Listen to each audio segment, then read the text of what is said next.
Welcome to our Proactive Wealth Education Series. I'm Catherine Magaña, a certified financial planner professional with Rachel Ivanovich. It's nice to be here today. Yeah, so today we're going to provide you some financial education. We thought we'd start with the topic of retirement planning. We tend to get a lot of questions, and so we thought we'd share a little bit about what retirement planning is. Yeah, so retirement planning is really a multi-step process, looks different for everyone, and it evolves over time. Retirement planning really starts with thinking about your retirement goals and how long you have to meet those. And there's so many aspects of retirement planning. I know, Rachel and I, as we were preparing for this, we were just kind of sharing that, everything looks so different now than it did 20, 30, even 40 years ago. And there's so many aspects you have to consider. And you really have to look at, what kind of income sources do you have?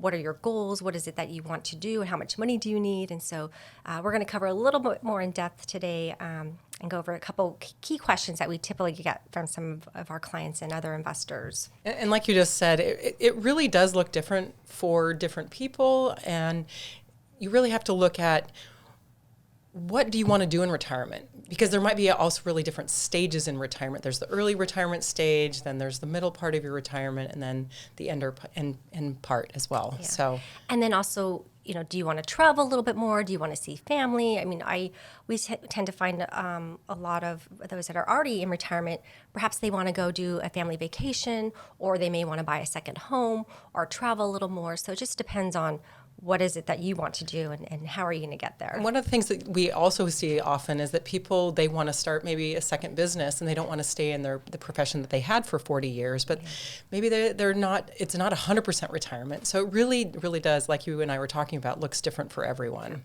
So let's dig in and share kind of a couple key questions that come up. The first one is, how much money do I need to retire comfortably? Yeah, and this is really probably one of the most fundamental questions that people ask. Yes, it's like, well, how much do I actually need? And it varies. It depends on each individual person. And once again, how much money do they need to spend? So really looking at your kind of retirement expenses. Their current budget and then retirement budget. And then there's some myths out there that you only need 70 or 80% of your income, pre-retirement income. But the reality is, how do you know until you really dig in and look at what is it that you think you're going to spend? And I think this really comes from early, like you were saying, retirement now might look really different than it did 30 or 40 years ago, because if people were just living off their Social Security, then that income might not have been taxed at all. And so these days you really have to look at the different income sources that you might have. Yeah, and then also one of the things we hear about is usually when people are a little younger, they want to retire. I want to retire at 50, 55 years old. But then the reality makes sense? But if you're doing that, you really need to save for that. Exactly. You can do it, but you also have to make sure you're doing the savings to reach those goals.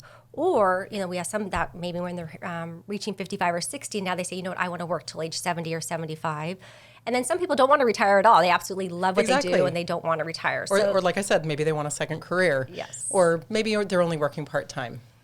So the other thing I wanted to kind of talk about a little bit is as you are phasing into retirement and looking at kind of the income that you need, there's also a lot of planning that can be done. So for those that retire, perhaps they are collecting Social Security and then they don't need to take the requirement of distributions until a little bit later. Now that keeps changing, but it's it does. They 73, going to go up to 75. Barely can keep up with all of that. Yes. And so one of the things that we see is some of the planning that goes maybe at Roth conversions or some other things that can come into play during that time. Yeah, I think that's definitely, you have to consider the tax consequences and work with a financial planning professional as well as a tax advisor so that you actually can make the most of your retirement. Yes.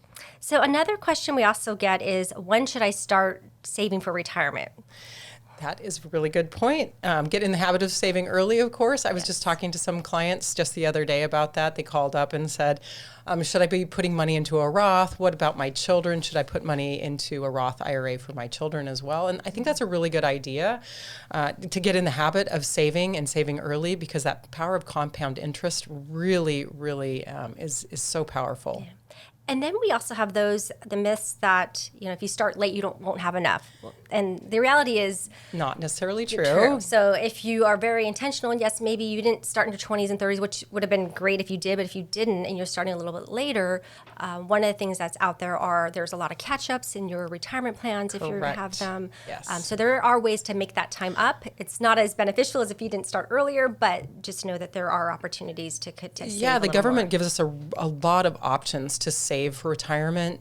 There are a lot of different vehicles. I mentioned the Roth IRA, which is a very powerful vehicle, but the traditional IRAs out there are a lot of qualified plans such as 401ks, 403b plans, and they do have, like Catherine, like you mentioned, the catch-up contribution, so that you really can sock away a lot of money as you're gearing up towards that retirement phase of your career.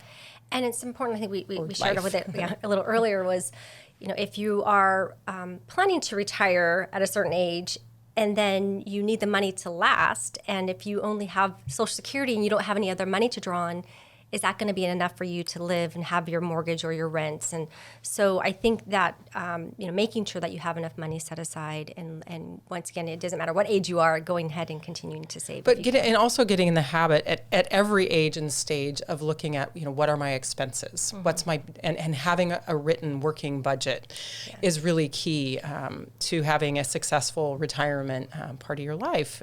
Because if you're not looking at where your money is going, it just goes where it wants to go.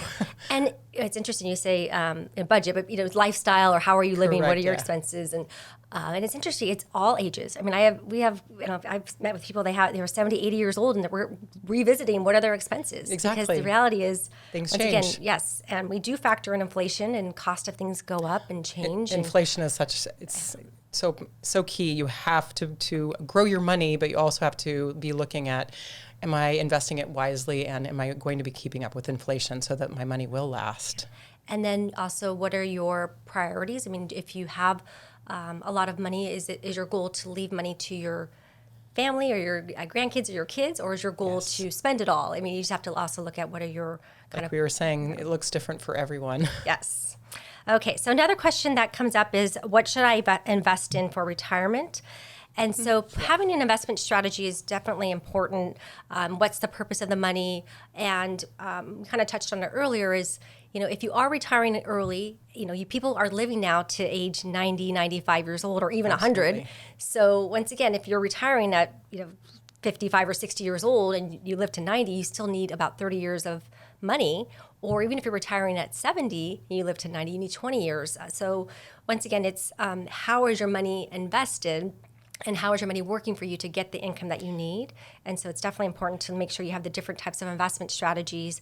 It could be stocks, bonds, real estate, any type of investment that's there. And it's really tailored specifically to each person because everybody has a different level of risk they're willing to take, a comfort level. But the reality is having a good mix and making sure you understand how your money works for you is important to have. And I definitely hear there's a myth sometimes that, I don't want to lose anything.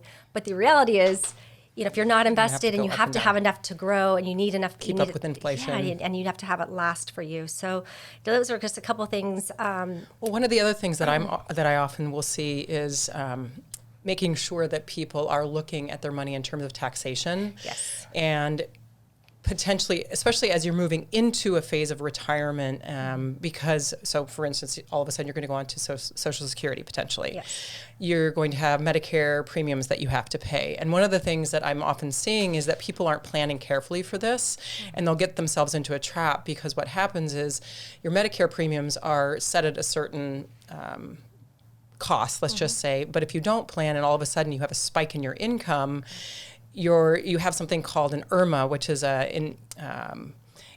it's an additional surcharge that you'll pay every month in addition to your monthly Medicare premiums. So you kind of have to look ahead 2 years, because that surcharge is based on tax returns that are 2 years earlier. So for instance, right now, 2022 tax returns were just filed. If we're looking ahead, they're going to be calculating that surcharge based on for 2024. So maybe you're looking at downsizing your home, and all of a sudden you're going to have this huge spike in your income because you bought your home for, I don't know, $100,000, now you're selling it for $1 million, that additional income is going to bump you into a higher tax bracket, which will then in turn cause you to have to pay this surcharge 2 years down the road. Yeah. So planning for that, there are some things that you can put in place, like qualified charitable distributions. Definitely want to be looking at, do I take some of that money, and maybe you're charitable at heart and you want to give that to your favorite charity. But you do need to be planning ahead, so you're planning things. Correct. So, what that charitable, qualified charitable distribution is for those that are taking required minimum distributions. Correct. Or some money out, and they can allocate some of that to charities. And they don't have to include it in their income. So that would help. And then also when we're talking about your investments and needing cash flow, where is the money coming from? Is it coming from your taxable investments? Is it coming from your qualified investments? Correct. And then once again, if they're taxable investments, what are the capital gains and losses? And once again, how does that all tie together? Yes, exactly. And then to the Medicare planning and all of that. So there's a lot of moving parts, but it all comes together. And that's, one of the reasons why having a retirement plan and financial plan in place and having, different systems in place to look at. Because it's not a one-size-fits-all. No, it's very unique, and everybody's a little different. But at the end of the day, it's also looking at... We all have different goals, too. Yeah. And at the end of the day, it's also looking at, for investment-wise, what's happening, what's going on with the stock market, the bond market, real estate, and inflation. And then what's available, how are interest rates, and so just kind of looking at what's available, and once again, what's the objective of the money, and how are we going to help you reach those goals. So it's a lot to cover, but I think there's, with the right help and resources, I think there's some good decisions and planning that can be done along the way. So I thought I'd just kind of wrap up, share a couple other thoughts when we look at retirement planning. So really understanding kind of your time horizon, we kind of touched on a few times, is just, once again, if you want to retire early, that's great, but just make sure you have enough money to last. And determining what your retirement spending needs are. Yes, and that's really important. I think sometimes you're used to spending a certain way, but you have to really look at, okay, what are my spending patterns going to be later? And once again, is there more travel or less travel, or am I going to need in-home health care? Yes, and then more care later, and that comes with planning comes some long-term care needs that may happen Maybe later. you want to leave a legacy for your children or grandchildren. Yes, and so there's, and then also looking at kind of your risk tolerance. Because once again, the markets are going to fluctuate even when you're in retirement. Exactly. And, it seems like a lot of people, everybody wants all the upside and no downside. That's right. You want your money to last. Yes. So there's definitely some strategies and things we could look at and help. And then the last thing is really, looking at your estate and making sure that's in order and having a really good estate planning the tax attorney. consequences of that. Yeah, and making sure you're implementing, because absolutely, that's one thing we see is a lot of times if you have a trust, are all of your assets properly titled, or your investable assets, and do you have beneficiaries in place? And so there's a lot of things that are tied in overall. Have you considered the current tax consequences? Yes, and there's a lot of, and the taxes, they change all the time. They change, so absolutely. You have to review it. Yeah, it seems like there's always something new coming out and ways that you can adapt that to your overall plan. Well, great. Was there anything else you'd like to share at this time? Or I know we covered a lot. Well, we would love to meet you, and if we would, set up a complimentary strategy session, you can reach us at 760-692-5190. Great. Well, thank you everybody for joining us today, and we appreciate you learning. And knowledge is power, and for successful investing, never stop learning.